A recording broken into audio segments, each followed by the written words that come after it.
Bonjour à tous, aujourd'hui je suis très contente de vous retrouver pour vous faire une vidéo le pire et le meilleur d'eux. Aujourd'hui j'ai choisi de parler de la marque NARS et ça fait quand même un petit moment que je n'ai pas proposé de vidéo de ce genre là et je sais qu'en général ça vous plaît. Mais juste avant ça je voulais préciser que je viens de rédiger un article sur le sérum ou le pré-sérum, ça dépend, de Shiseido, donc le Ultimune, et je sais que j'avais eu pas mal de questions, donc enfin l'article est prêt et dedans je vous dis si ça vaut le coup de l'acheter ou non dépendamment de votre cas on va dire. Donc je vous mets le lien en barre d'infos. Et je vais tout de suite commencer donc à parler de NARS. Alors en fait, j'ai fait trois catégories. Les produits qui pour moi ne sont pas du tout satisfaisants. Ensuite les produits qui sont moyennement satisfaisants, c'est-à-dire que je peux les trouver bien, ça dépend vraiment. Et les produits que je recommande vivement. Alors comme c'est toujours plus rigolo de critiquer gentiment, on s'entend, je vais commencer avec ces deux produits là. Et le premier produit dont je vais parler ça va être celui-ci, donc c'est la poudre translucide cristal, celle qui est censée en fait être transparente et surtout refléter la lumière. Alors avant toute chose, je sais que beaucoup de personnes ont testé cette poudre sous la forme libre et celle-ci je ne doute pas qu'elle soit très bien. C'est juste que la version poudre pressée est pour moi complètement inutile. En fait je m'explique, je l'ai acheté il y a un petit moment, je pense que c'était il y a environ un an, voire un an et demi, bref, c'est pas ça le plus important, mais c'est au moment où elle est sortie, et la vendeuse m'a dit que c'était une super poudre de finition, donc ce n'est pas une poudre qui est là pour matifier, mais vraiment une poudre que vous mettez pour finaliser votre teint, et qui est censée lui donner une certaine lumière, et surtout dépendamment de la lumière, si vous êtes à l'intérieur ou à l'extérieur, vraiment vous donner un joli glow, une petite brillance très naturelle, mais qui est très jolie, et ce produit ne fait rien. Je crois que je l'ai payé aux alentours des 50 $ ou 45, quelque chose comme ça. Mais franchement, ça ne sert à rien. Mais quand je vous dis que ça sert à rien, je vous ferai des close-up. Et lorsque je passe mon doigt dessus, donc là vous allez voir peut-être qu'il est très légèrement blanc. Donc une fois appliqué sur le visage, non vous n'avez pas le visage blanc. Mais ça ne fait rien vraiment. Peut-être pour les personnes qui sont vraiment fanatiques de tout ce qui est maquillage et qui ont envie d'avoir les dernières nouveautés, pourquoi pas.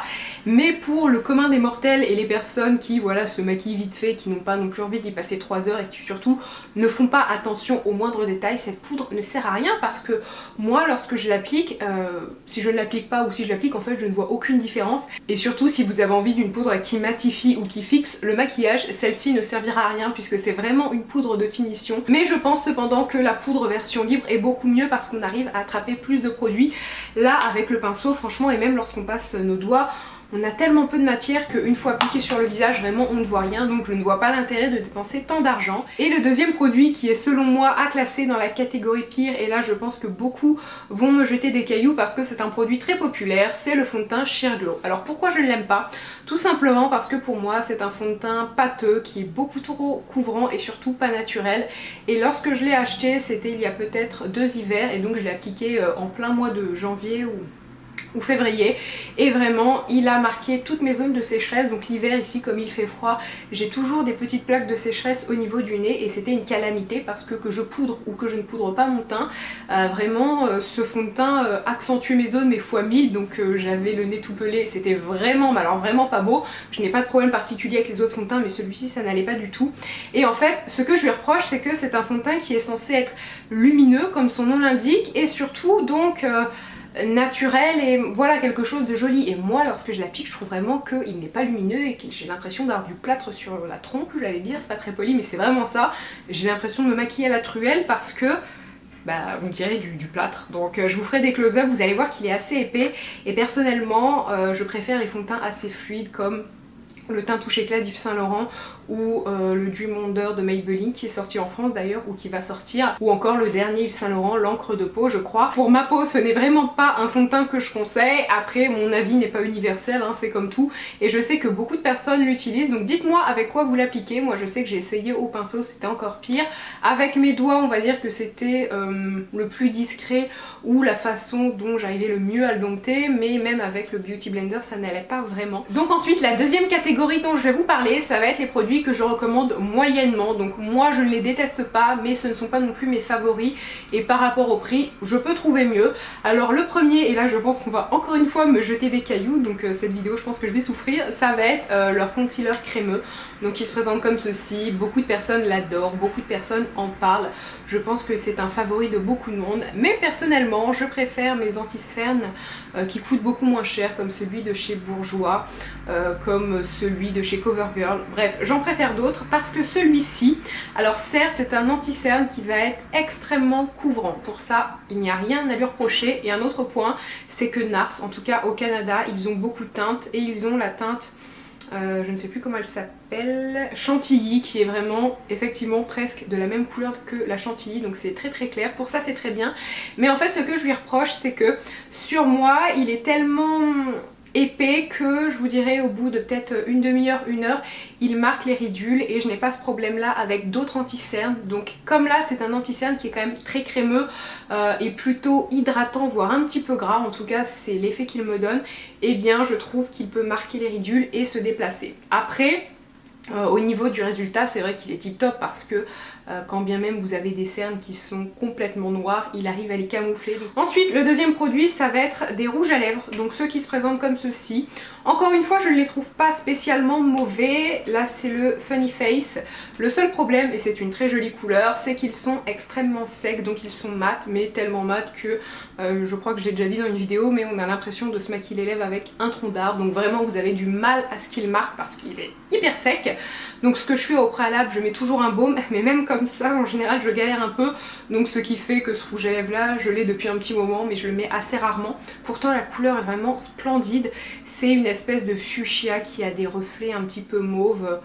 Enfin, il est vraiment magnifique. Au niveau de la couleur, rien à lui reprocher. La tenue, pareil. Au niveau du confort, c'est moyen, c'est comme tous les mats. Mais vraiment, je les trouve d'application pas facile du tout parce que beaucoup trop secs.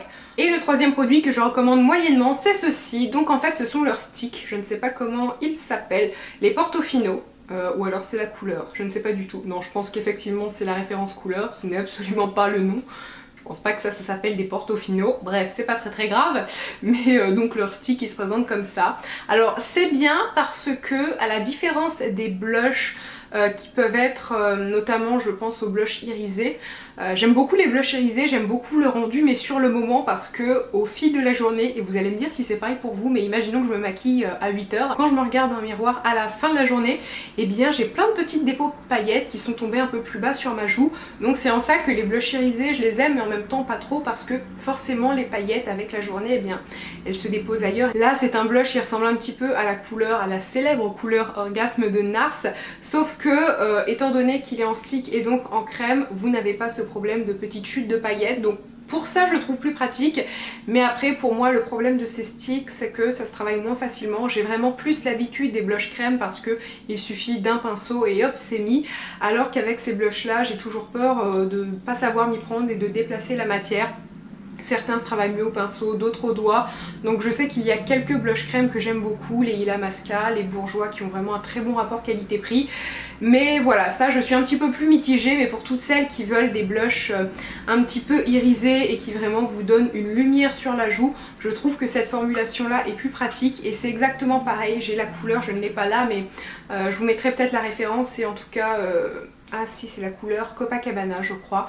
En tout cas c'est un stick mais qui sert plus en tant qu'enlumineur. Il est très bien, sauf que avec le temps je trouve que ça se transforme un petit peu en pâte à modeler.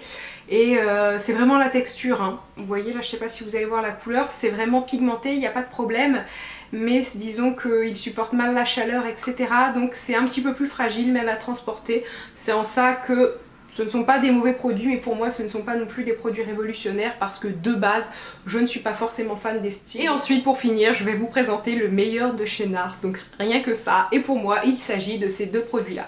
Alors je vais commencer par celui-ci, en fait ce sont les derniers rouges à lèvres qu'ils ont sortis, je crois que c'était fin septembre, quelque chose comme ça, et je les trouve vraiment extra, donc comparé à ceux-là ça n'a rien à voir, déjà ça n'a rien à voir au niveau de la texture et du rendu.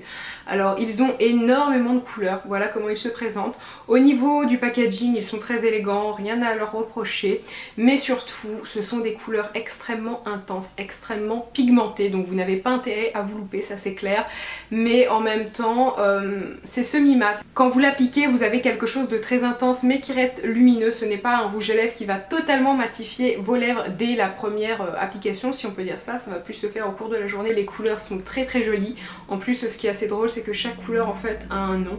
Moi par exemple j'ai le Marlène qui est un rouge brique qui est très joli, et si vous aimez les rouges briques, si vous aimez la couleur Chili de chez MAC, et bien c'est une couleur que vous aimerez beaucoup. Ce sont des rouges à lèvres qui coûtent cher comme tous les produits de chez NARS, mais si vous avez envie de vous faire plaisir avec un rouge à lèvres de qualité, surtout avec beaucoup de choix au niveau des couleurs et vraiment avec un rouge à lèvres très sophistiqué qui va se remarquer parce que très intense et qui clairement se voit beaucoup, et bien je les trouve plutôt idéales. Et en ce qui concerne la tenue, je vous dirais que c'est une tenue qui est plutôt bonne. Alors après ce n'est pas une tenue qui est aussi excellente qu'avec du mat forcément, mais en même temps c'est beaucoup plus confortable parce que vous avez quand même un aspect assez crémeux mais qui ne l'est pas trop non plus, et pour l'application c'est plutôt facile aussi. Le seul petit défaut c'est qu'étant donné qu'ils sont très pigmentés, il vaut mieux ne pas se louper. Et ensuite le dernier produit que je classe dans la catégorie meilleur, il s'agit des blushs, plus particulièrement ce blush, c'est la couleur Amour si je ne me trompe pas, et oui c'est bien ça, parce qu'en fait c'est une couleur un petit peu universelle dans le sens où elle n'est pas du tout irisée, elle est mate.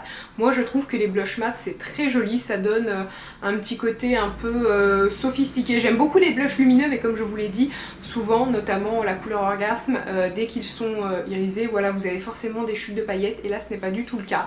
Donc c'est vraiment un blush qui va s'adapter à tout. C'est une couleur qui est un petit peu bois de rose, très naturelle, parce que tout simplement c'est une couleur qui peut s'apparenter à la couleur naturelle de nos joues lorsqu'on les pince ou ce genre de choses, lorsqu'on a les joues qui rougissent tout simplement. Et c'est pour ça que je l'aime, parce que peu importe le maquillage, peu importe votre carnation, vraiment peu importe ce que vous mettez, c'est un blush qui va vous mettre en valeur et qui va donner un côté un petit peu joue de poupée, mais en même temps assez naturel. Alors après c'est sûr que c'est pas non plus un blush qui est totalement nude. Surtout ce que j'aime avec les blushs de chez NARS en particulier, c'est que au niveau du choix des teintes, vous en avez beaucoup, donc peu importe votre couleur de peau, peu importe votre maquillage, votre style de maquillage on va dire, vous pouvez forcément trouver la couleur que vous voulez, c'est-à-dire une couleur qui va être pailletée, irisée, très lumineuse ou au contraire très mate. En grande surface je trouve qu'il n'y a pas beaucoup de choix, surtout au niveau des coloris. En général on a juste des couleurs qui sont un peu pêche, un peu marron, mais pas vraiment de couleurs qui peuvent être si personnalisées que ça. Donc c'est en ça que je recommande NARS, et surtout c'est un blush qui est très bien fichu puisque vous avez une petite miroir, bien sûr Alison, un petit miroir plutôt, ça sera plus correct. Et donc un miroir, et le boîtier est plutôt solide, ça je peux vous le dire parce que je l'ai très souvent trimballé dans mon sac et j'ai très souvent fait tomber ce petit boîtier et il a survécu. C'est un achat qui peut un petit peu coûter, mais si vous faites partie de ces personnes qui avaient envie d'utiliser un seul blush, et ça c'est une couleur qui peut vraiment aller avec tout, eh bien je vous conseille NARS parce qu'ils sont de bonne qualité, ils sont solides. Si vous le mettez tous les jours, vous en avez amplement pour 1 an et demi, voire 2 ans, ça je peux vous l'assurer. Et bien écoutez, sur ce ma vidéo est finie, j'espère vraiment qu'elle vous a plu. Je pense que très bientôt je vais vous faire un nouveau crash test parce que je sais que ces vidéos là, donc du type le pire et le meilleur d'eux, ou bien des vidéos crash test où vraiment je parle d'une marque en particulier, ça peut vous intéresser parce que bah voilà, ça peut vous donner des idées d'achat dans une marque que vous ne connaissez pas forcément. Et là j'espère que pour NARS j'ai pu vous aider. Je n'ai pas parlé de tous les produits NARS parce qu'il y en a d'autres que j'ai, mais voilà, ils n'avaient rien de particulier. Là je vous ai vraiment parlé des produits qui selon moi étaient un peu intéressants, et tout simplement des produits où j'ai quelque chose à raconter, parce que vous présentez un produit pour vous dire bon bah c'est un produit, il est très bien, et passer à l'autre, je trouve pas ça très intéressant. Donc j'espère que j'ai pu un petit peu vous aiguiller. Je vous fais à tous de très gros bisous et je vous dis à très bientôt. Bye! Alors premièrement, on va parler de ma couleur de cheveux, puisque je pense que c'est la question qui revient le plus souvent. Alors actuellement, j'ai 2 couleurs sur les cheveux. Donc en fait, au-dessus, j'ai une couleur cerise noire, c'est-à-dire un brun